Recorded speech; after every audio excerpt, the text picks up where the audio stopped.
আপনাদের সামনে উপস্থিত হয়েছে সম্মানিত সাংবাদিক বন্ধুগণ। এক বিশেষ প্রেক্ষাপটে আমরা আমাদের অ্যালামনাই বিগত দিনের ধারাবাহিকতায় আজকে যে একটা জটিল পরিস্থিতি সৃষ্টি হয়েছে সেই ব্যাপারে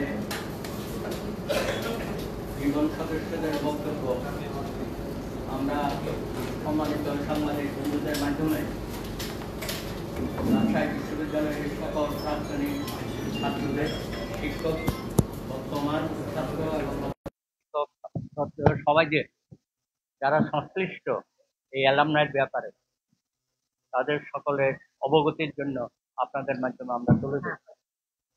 রাজশাহী বিশ্ববিদ্যালয় অ্যালামনাই অ্যাসোসিয়েশনের পুনর্মিলনী ও কার্যনির্বাহী কমিটির নির্বাচন গণতান্ত্রিক প্রক্রিয়া অনুসরণ না করে রাজশাহী বিশ্ববিদ্যালয়ের ভিসি মহোদয় কর্তৃক একতরফাভাবে আহ্বায়ক কমিটি ও নির্বাচন কমিশন গঠনের সিদ্ধান্তের প্রতিবাদে রাজশাহী ইউনিভার্সিটি অ্যালামনাই অ্যাসোসিয়েশনের জীবন সদস্যগণের সংবাদ সম্মেলন। সম্মানিত সাংবাদিক বৃন্দ, উপস্থিত রাজশাহী বিশ্ববিদ্যালয়ের প্রাক্তনী বৃন্দ, আসসালামু আলাইকুম। আপনারা অবগত আছেন 1953 সালে স্থাপিত রাজশাহী বিশ্ববিদ্যালয় বাংলাদেশের দ্বিতীয় বৃহত্তম বিশ্ববিদ্যালয়। এই বিশ্ববিদ্যালয়ের ছাত্র শিক্ষকগণ দেশের স্বাধিকার ও স্বাধীনতা আন্দোলন সহ স্বৈরাচার বিরোধী 24 জুলাই আগস্ট আন্দোলনে সক্রিয় অংশগ্রহণের মাধ্যমে দেশের গৌরবময় ইতিবাচক ইতিহাসে যুক্ত হয়ে আছে। রাজশাহী বিশ্ববিদ্যালয়ের প্রাক্তন শিক্ষার্থীদের স্বপ্ন পূরণে পথদ্রষ্টা, বর্তমান সাফল্যের কারিগর, সকল প্রাক্তনীর মাতৃস্থানের পরে জ্ঞানস্থানের নাম রাজশাহী বিশ্ববিদ্যালয়, যাকে সকল প্রাক্তনী ভালোবাসা হৃদয়ে ধারণ করে। সম্মানিত সাংবাদিক বন্ধুগণ, বিশ্ববিদ্যালয়ের সুদীর্ঘ 72 বছর পথযাত্রায় প্রাক্তনীদের প্রাণের সংগঠন রাজশাহী ইউনিভার্সিটি অ্যালামনাই অ্যাসোসিয়েশন সক্রিয় হতে পারেনি। পরে 1999 সালে আহ্বায়ক কমিটি গঠনের মাধ্যমে রুয়ার যাত্রা শুরু হয়, কিন্তু দুর্ভাগ্যক্রমে কার্যক্রমের মন্থর গতি রুয়া দীর্ঘ বছর পরে আবার এক উদ্যোগ নেয় এবং 2013 সালে প্রথম সম্মেলনের মাধ্যমে নতুন 31 সদস্য বিশিষ্ট কমিটি গঠন করে। কিন্তু কমিটি গঠনের পর থেকে আবার সেই স্থবিরতা পরিলক্ষিত হয়। এর পরে 2020 সালের শেষ দিকে আগের গঠিত অর্থাৎ 2013 সালে যেটা গঠিত হয়েছিল রাজশাহী বিশ্ববিদ্যালয় অ্যালামনাই অ্যাসোসিয়েশনের পুনর্গঠনের একটি উদ্যোগ গ্রহণ করা হয় এবং গত 7 ফেব্রুয়ারি 2025 সালে রাজশাহী বিশ্ববিদ্যালয় ক্যাম্পাসে জীবন সদস্যদের নিয়ে এজিএম অনুষ্ঠিত হয়। ওই এজিএমে প্রাক্তনীদের সংগঠন রুয়াকে আরো অধিকতর কার্যকর করার লক্ষ্যে কয়েকটি গুরুত্বপূর্ণ সিদ্ধান্ত গ্রহণ করা হয়। 7 ফেব্রুয়ারি 2025 প্রাক্তনীদের এজিএম এর সিদ্ধান্ত: 1. গঠনতন্ত্র অনুমোদিত হয়। 2. রুয়ার নির্বাচিত কমিটি গঠনের লক্ষ্যে অধ্যাপক নুরুল হোসেনকে প্রধান নির্বাচন কমিশনার করে 5 সদস্য বিশিষ্ট নির্বাচন কমিশন গঠন করা হয়। উল্লেখ্য, ওই কমিটি গঠনের পর থেকে 90 দিনের মধ্যে সুষ্ঠু নির্বাচনের আয়োজন করবে। 3. নির্বাচন প্রক্রিয়া সুষ্ঠুভাবে সম্পন্ন করার স্বার্থে নির্বাচন কমিশনের প্রয়োজনীয় সহায়তা সহ অন্তর্বর্তীকালীন সময়ের কর্মধারা অব্যাহত রাখতে এজিএম বাস্তবায়ন কমিটিকে রুয়ার আহ্বায়ক কমিটি হিসাবে দায়িত্ব দেওয়া হয়। সাধারণ নিয়ম অনুযায়ী নির্বাচন প্রক্রিয়া সম্পন্ন করে নতুন কমিটি গঠন করা হলে আহ্বায়ক কমিটি অকার্যকর ও বাতিল হয়ে যায়। সম্মানিত সাংবাদিক বন্ধুগণ, এজিএম এর রেজুলিউশন অনুযায়ী আহ্বায়ক কমিটি 9 মে রিউনিয়ন, 10 মে রুয়ার কার্য কমিটি নির্বাচন ও 8 এপ্রিল ভোটার হওয়ার শেষ তারিখ ঘোষণা করে। কিন্তু গঠনতন্ত্রের নির্দেশনা অনুযায়ী ভোটার হওয়ার শেষ সময় নির্বাচন কমিশন গঠনের 30 দিন। গঠনতন্ত্রের ওই শর্ত অনুযায়ী 9 মার্চ 2025 যারা জীবন সদস্য হয়েছে তারাই শুধু ভোটার হবেন।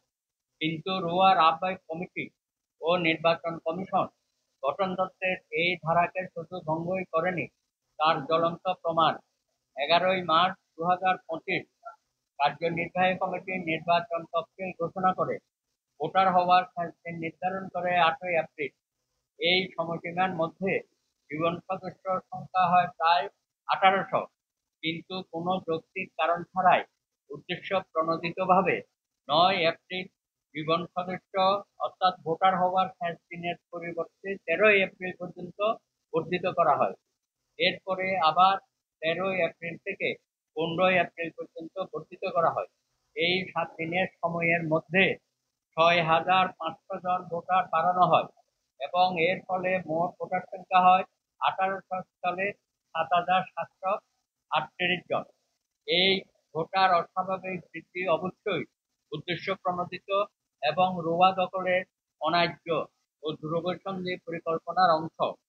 সম্মানিত সাংবাদিক বন্ধুগণ, আপনাদের অবগতির জন্য জানাচ্ছি, নির্বাচন কমিশন নির্বাচনের জন্য তফসিল ঘোষণা করার পর 2বার আজীবন সদস্য পদ হওয়ার সময় বর্ধিত করা অ্যাসোসিয়েশনের গঠনতন্ত্র ও নির্বাচন কমিশন কর্তৃক ঘোষিত তফসিলের সঙ্গে সাংঘর্ষিক। নির্বাচন কমিশন ও আহ্বায়ক কমিটির এহেন গঠনতন্ত্র বিরোধী কার্যকলাপের প্রতিবাদে জীবন সদস্য একটি বড় অংশ 10 মে নির্বাচন বর্জন ও প্রতিহত করার ঘোষণা করে। উদ্ভূত পরিস্থিতি পর্যালোচনা ও বিবেচনায় প্রধান নির্বাচন কমিশনার ও একজন কমিশনার 10 মে নির্বাচন পরিচালনা করতে অপারগতা প্রকাশ করে পদত্যাগ করেন। এমত অবস্থায় 1 মে নির্বাচন কমিশন ও আহ্বায়ক কমিটির অধিকাংশ সদস্যের সিদ্ধান্ত অনুযায়ী 10 মে নির্বাচন ও 9 মে রিইউনিয়ন স্থগিত ঘোষণা করা হয়, যার পরিপ্রেক্ষিতে বিশ্ববিদ্যালয়ে বর্তমান কিছু সংখ্যক ছাত্র সংঘবদ্ধ হয়ে ভিসির বাড়ি ঘেরাও ও গেট তালাবদ্ধ করে রুয়ার নতুন নির্বাচন কমিশন গঠন ও 10 মে নির্বাচন করার দাবি করে, যা তাদের সম্পূর্ণ এখতিয়ার বহির্ভূত কর্মকাণ্ড। রুয়া শুধুমাত্র প্রাক্তনীদের সংগঠন, সেখানে কেন বর্তমান ছাত্ররা রুয়ার নির্বাচন নিয়ে ভিসির বাড়ি ঘেরাও করল, যা রাজশাহী বিশ্ববিদ্যালয়ের প্রাক্তনীদের অরাজনৈতিক সংগঠন রুয়াকে প্রশ্নের মুখোমুখি করে তুলেছে। সম্মানিত বন্ধুগণ, আপনাদের অবগতির জন্য জানাচ্ছি, উপর উল্লেখিত ঘটনা প্রবাহ থেকে আমরা প্রাক্তনীরা লক্ষ্য করলাম, 2 মে বিশ্ববিদ্যালয়ের ভিসি মহোদয় এজিএম এর সিদ্ধান্তকে উপেক্ষা করে উদ্দেশ্য প্রণোদিতভাবে সম্পূর্ণ এখতিয়ার বহির্ভূতভাবে গঠনতন্ত্রের অপব্যবহার করেছেন। জনাব ভিসি মহোদয় ওই অপপ্রয়োগের মাধ্যমে এজিএম এর সিদ্ধান্তে গঠিত বৈধ আহ্বায়ক কমিটিকে পাশ কাটিয়ে তার নিজের চিন্তায় নতুন 5 সদস্য বিশিষ্ট আহ্বায়ক কমিটি ও 5 সদস্য বিশিষ্ট নির্বাচন কমিশন গঠন করেছেন। উল্লেখ্য, এজিএম এর নির্বাচন কমিশনের জন্য 90 দিন সময়সীমা নির্ধারণ করা থাকলেও আহ্বায়ক কমিটির জন্য কোনো সময়সীমা নির্ধারণ করা হয়নি। সেই অর্থে নির্বাচিত নির্বাহক কমিটি গঠিত না হওয়া পর্যন্ত এজিএম এর দায়িত্বপ্রাপ্ত আহ্বায়ক কমিটি কার্যক্রম চালিয়ে যেতে পারবে। নিয়ম অনুযায়ী এই আহ্বায়ক কমিটি নির্বাচিত কার্যনির্বাহক কমিটির নিকট দায়িত্ব হস্তান্তর করবে। সম্মানিত সাংবাদিক বন্ধুগণ, উদ্ভূত পরিস্থিতি বিবেচনায় নিয়ে প্রাক্তনীদের অরাজনৈতিক সংগঠন রুয়াকে রক্ষার লক্ষ্যে অংশগ্রহণমূলক নির্বাচন ও সঠিক নেতৃত্ব নির্ধারণ জরুরি।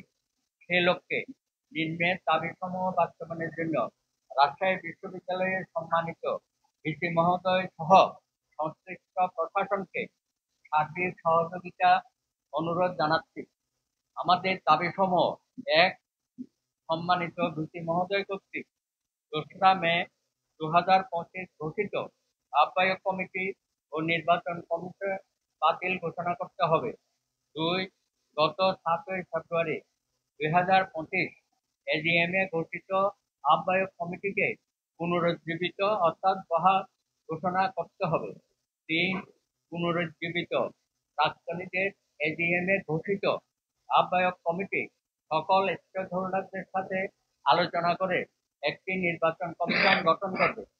4. গঠিত নির্বাচন কমিশন নতুন করে বিশ্ববিদ্যালয়ের প্রাক্তনী সর্বজনের স্বার্থে বিবেচনায় প্রস্তুত সুবিধাজনক সময়ে ভোট গ্রহণের লক্ষ্যে নির্বাচনী তফসিল ঘোষণা করবে। 5.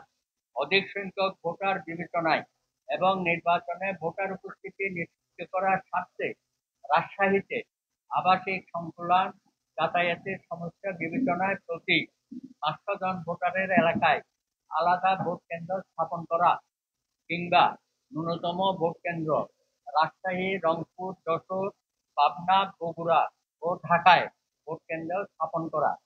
6. দূরবর্তী এবং বিদেশে অবস্থানরত ভোটারদের ভোটাধিকার প্রয়োগের সুবিধার্থে রাজ্যকে ভোটের ব্যবস্থা করা। আপনাদের সকলকে ধন্যবাদ। আমাদের নেতৃবৃন্দ আছেন, তারা প্রশ্নের উত্তর দেবেন। আপনাদের যদি এই সংক্রান্ত কোনো প্রশ্ন থাকে তাহলে আপনারা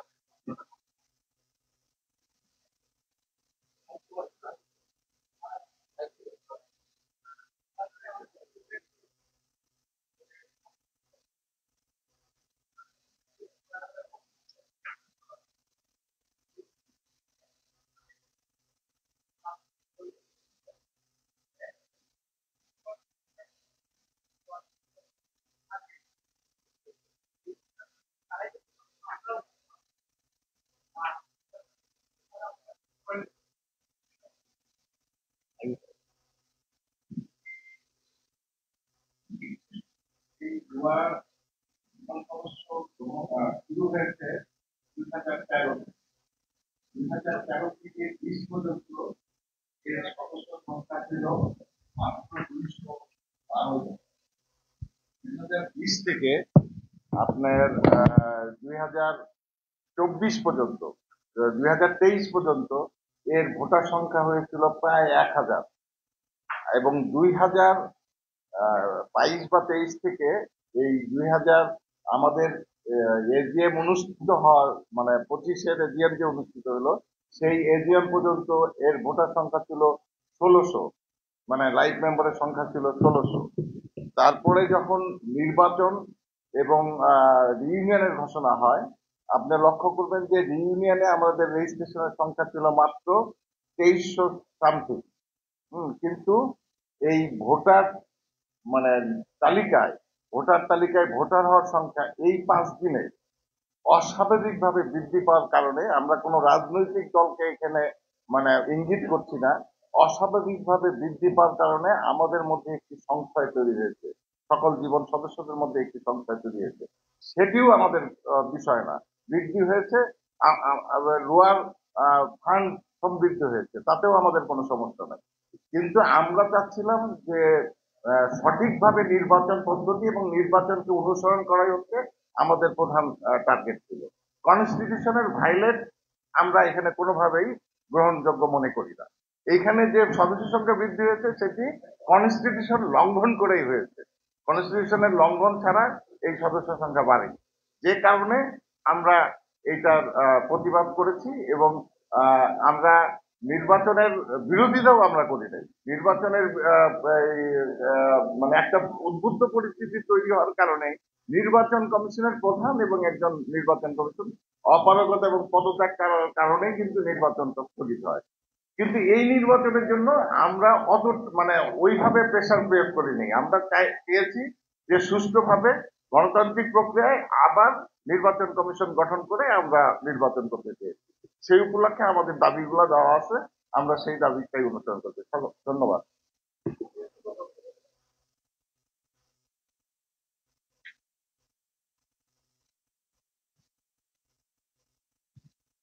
আমাদের 7ই ফেব্রুয়ারি যে এজিএম অনুষ্ঠিত হয় এবং যেখানে গঠনতন্ত্র অনুমোদিত হয়, সেই গঠনতন্ত্র অনুমোদনের দিন একটি ডুয়া অ্যাডহক কমিটি গঠন করা হয়, যেটি নির্বাচন পর্যন্ত দায়িত্ব পালন করবে। সেই অ্যাডহক কমিটির সম্মানিত আহ্বায়ক রাজশাহী বিশ্ববিদ্যালয়ের সম্মানিত উপ উপাচার্য জনাব ডাক্তার প্রফেসর ফরিদ উদ্দিন সাহেব, তিনি তার ভেরিফাইড ফেসবুকে তিনি লিখেছেন যে এই 7,700 সামথিং যে ভোটার হয়েছে তার ভিতরে দেখা যাচ্ছে যে ব্যাংকের হিসাব অনুযায়ী 200 ভোটারের ভোটের যে যে 5,000 টাকা করে যে সাবস্ক্রিপশন, যে নির্ধারিত চাঁদা, সেই টাকাটা আমাদের সেই অ্যাকাউন্টে জমা হয় নাই। মানে 200 ভোটার নিয়ে সেখানে তিনি প্রশ্ন তুলেছেন এবং ইতিমধ্যেই তার তদন্ত শুরু করেছেন। এটি আমরা মনে করি যে আমাদের আইব আলী খান যেটা বললেন যে একদিকে গঠনতন্ত্র ভঙ্গ করে এই ভোটার করা হয়েছে, পাশাপাশি যে ভোটার তালিকা প্রকাশ করা হয়েছে সেখানেও 200 ভোটারের বৈধতা নিয়ে আমাদের সম্মানিত রুয়া অ্যাডহক কমিটির আহ্বায়ক উপাচার্য প্রফেসর ডাক্তার ফরিদউদ্দিন খান তিনি প্রশ্ন তুলেছেন। তাহলে এই বিষয়টি সমাধান না হওয়া পর্যন্ত কোনো ধরনের নির্বাচনী কার্যক্রম করা যায় না। ধন্যবাদ।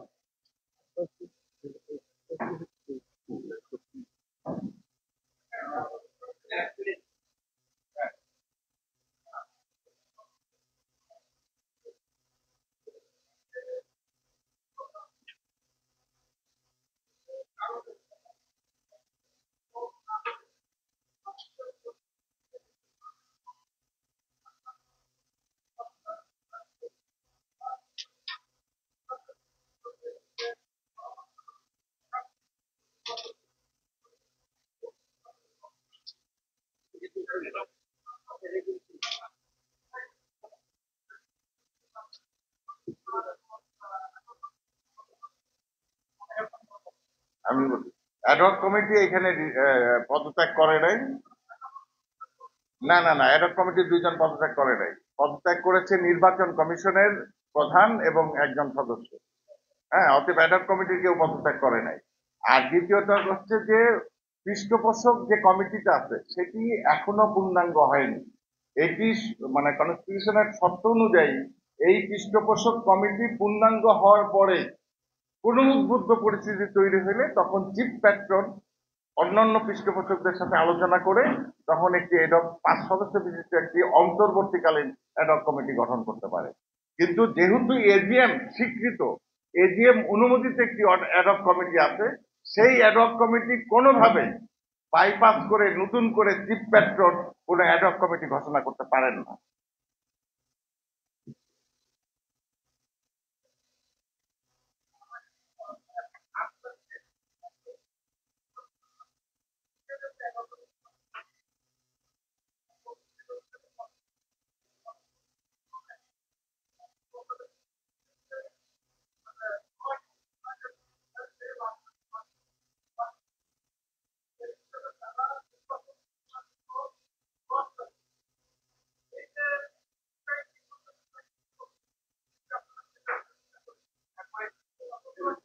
আমরা এটা বিরোধিতা করেছি এবং 8 তারিখ থেকে যে 13 তারিখ এবং 13 তারিখ থেকে 15 তারিখ এইটা আমরা প্রচন্ড ভাবে বিরোধিতা করেছি যে এটা আপনি করতে পারেন না। আর নির্বাচন কমিশন যেটা করছে এখানে একটু আপনাদের অবগতির জন্য জানাই যে আমরা এজিএম এ যে নির্বাচন কমিশন গঠন করে দিয়েছিলাম সর্বসম্মতিক্রমে, সেখান থেকে একজন আপত্তি জানানোর কারণে এই নির্বাচন কমিশনটা পূর্ণাঙ্গ হইতে একটু সময় লাগছে। সেই সময়টা আমরা সর্বসম্মতিক্রমে দিয়েছিলাম নির্বাচন কমিশনকে। অতএব এইখানে নির্বাচন কমিশনেরও কোনো ব্যত্যয় হয়নি। জি জি জি, বুঝলাম না। হ্যাঁ, আমরা তো নির্বাচন বর্জন করতে চাই নাই, নির্বাচন আমরা চাইছি। এই আপত্তি করার পরেও আমরা নির্বাচনে অংশগ্রহণ করেছিলাম। হুম,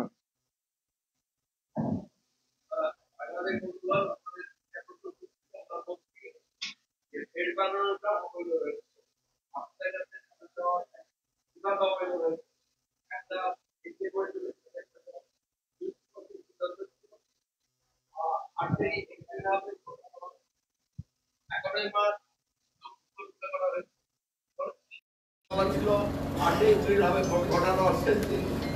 এজিএম এবং তফসিল উভয় জায়গাতে বলা ছিল 8 এপ্রিল। নির্বাচন ভোটার হওয়ার সময় বৃদ্ধি করেছে 9 এপ্রিল থেকে 15 এপ্রিল। তার মধ্যে হয়ে গেছে 6,000 ভোটার। এটা স্পষ্টভাবে এজিএম এবং তফসিলের কাজ। আমরা এখানটাই জোরালোভাবে আপত্তি করছি। দাদা, আপনার কাছে একটা প্রশ্ন। আমি রাজশাহী বিশ্ববিদ্যালয়ের প্রাক্তনী। তো আপনারা যে এজিএম এর পরে যে কমিটি করা হয়েছিল, অ্যাডহক কমিটি করা হয়েছিল, সেই কমিটিটা যারা ভেঙে দিয়েছে অথবা নতুনভাবে নির্বাচন করার প্রক্রিয়া করছে, আসলে এটা ভেঙে দেওয়ার আইন আছে কিনা, আইনে আছে কিনা, অথবা এটা পারেন কিনা, ভিসি এটা কিভাবে সেটা ভেঙে দিয়ে নতুন করে কমিট করতে পারে, এটা আসলে কোনো ব্যাখ্যা আপনারা তাদের কাছে জানতে চেয়েছেন।